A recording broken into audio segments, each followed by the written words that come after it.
Demystifying Scikit-learn's Kernel PCA Deep Dive. Kernel Principal Component Analysis. Kernel PCA is a powerful dimensionality reduction technique within scikit-learn. It extends the traditional PCA by introducing nonlinearity through kernel functions, enabling it to capture complex relationships in the data. This guide provides a comprehensive understanding of kernel PCA, exploring its core concepts, applications, and practical considerations. 1. The essence of kernel PCA. Addressing linearity limitations. Traditional PCA shines in capturing linear relationships within data. However, many real-world datasets exhibit nonlinear patterns. Kernel PCA overcomes this limitation by mapping the data into a higher dimensional feature space, where linear relationships become more prominent. This mapping is achieved using a kernel function. The role of kernel functions. Kernel functions are the heart of kernel PCA. They implicitly compute the dot product between data points in the higher dimensional space without explicitly performing the mapping.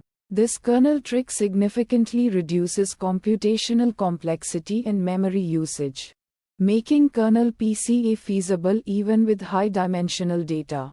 Popular kernel functions include: linear kernel maintains linearity, similar to traditional PCA. Polynomial kernel captures polynomial relationships in the data. RBF kernel, Gaussian kernel, a widely used kernel for nonlinear data. Sigmoid kernel, similar to the RBF kernel but with additional parameters. Dimensionality reduction. After mapping the data into the higher dimensional space, kernel PCA performs traditional PCA in this new space.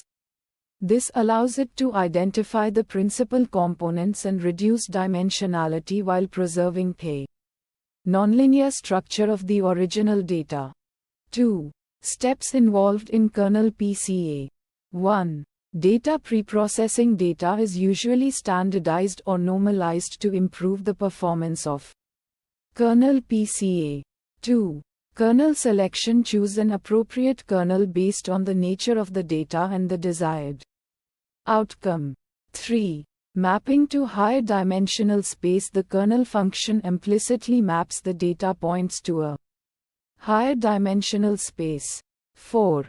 Principal component analysis. PCA is applied in this higher dimensional space to identify the principal components. 5.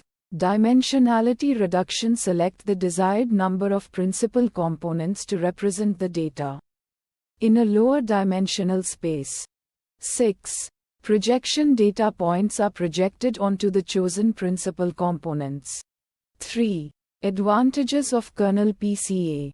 Nonlinear data handling. Kernel PCA excels in capturing nonlinear relationships that traditional PCA might miss.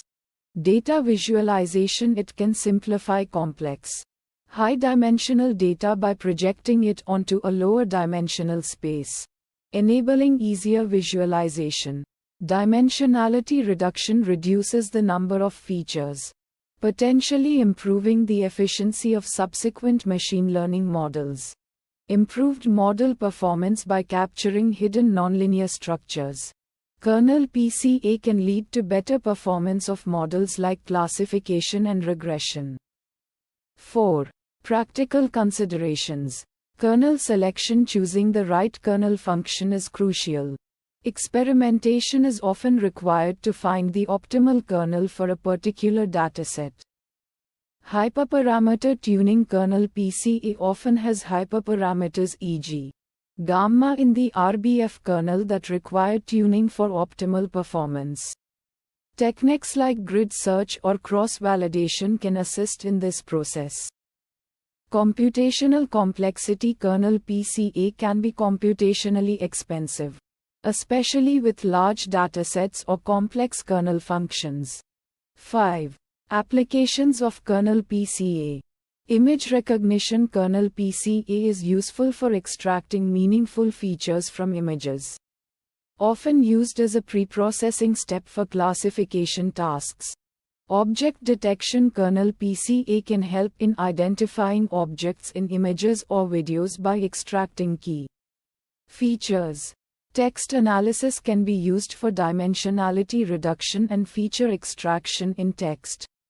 Classification or topic modeling. Financial data analysis kernel PCA can aid in uncovering nonlinear relationships between financial variables, leading to better risk assessment or investment strategies. Bioinformatics kernel PCA is used for analyzing gene expression data and identifying patterns in biological systems. 6. Example implementation in scikit-learn. Python. From sklearn, decomposition import kernel PCA. From sklearn, datasets import make circles. Import matplotlib, pyplot as plt. Generate sample nonlinear data. X, Y make circles n samples 400. Factor 0.3. Noise 0.05. Random state 0. Apply kernel PCA with the RBF kernel. KPCA kernel PCN components 2. Kernel RBF. Gamma 10. XKPCA KPCA. Fit transform X. Plot the results. PLT. Figure fig size 8. 6. PLT. Scatter XKPCA. 0. XKPCA. 1. Psi. PLT. Title kernel PCA with RBF kernel. PLT. X label principal component 1. PLT. Y label principal component 2. PLT. Show. 7. Key takeaways. Kernel PCA is a powerful nonlinear dimensionality reduction technique. Choosing the right kernel function and tuning hyperparameters are essential for optimal performance. Kernel PCA has numerous applications in various fields. This detailed exploration of kernel PCA provides a solid foundation for understanding its capabilities, limitations, and practical applications within the scikit-learn ecosystem.